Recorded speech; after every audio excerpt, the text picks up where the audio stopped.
Hi అండి అందరికీ. ఈరోజు నేను చేయబోయే కర్రీ కొబ్బరికాయ పచ్చిశనగపప్పు కర్రీ.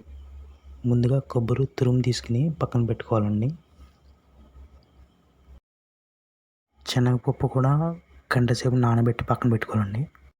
ఇప్పుడు స్టవ్ వెలిగించుకుని కడాయి పెట్టుకుని కడాయి హీట్ అయిన తర్వాత ఆయిల్ వేసుకోవాలండి. ఆయిల్ హీట్ అయిన తర్వాత జీలకర్ర ఆవాలు వేసుకోవాలండి.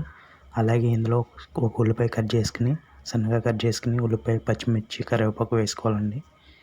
ఇప్పుడు ఇవి ఒకసారి కలుపుకొని మూత పెట్టుకోవాలండి 1 నిమిషం పాటు.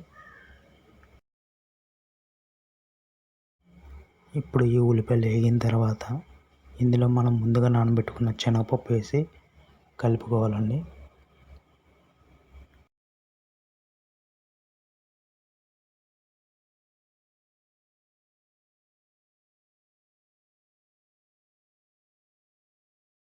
ఇప్పుడు ఇందులో కొంచెం అల్లం వెల్లుల్లి పేస్ట్ వేసి కలుపుకోవాలండి.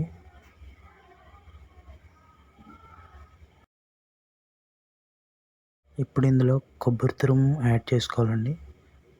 కొబ్బరి తురుము వేసుకుని శుభ్రంగా కలుపుకోవాలండి. శుభ్రంగా కలుపుకొని 1 నిమిషం పాటు మూత పెట్టుకోవాలండి. ఇప్పుడు ఇందులో సాల్ట్ వేసుకోవాలండి. సరిపడా సాల్ట్ వేసుకోవాలి. అలాగే కొంచెం పసుపు వేసుకోవాలండి. కొంచెం కారం కూడా వేసుకోవాలండి. సరిపడా కారం వేసుకోవాలండి. ఇప్పుడు శుభ్రంగా కలుపుకోవాలండి.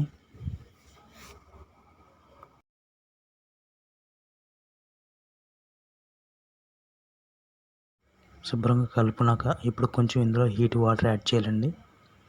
హీట్ వాటర్ యాడ్ చేయడం వల్ల త్వరగా ఉడుకుతుంది శనగపప్పు.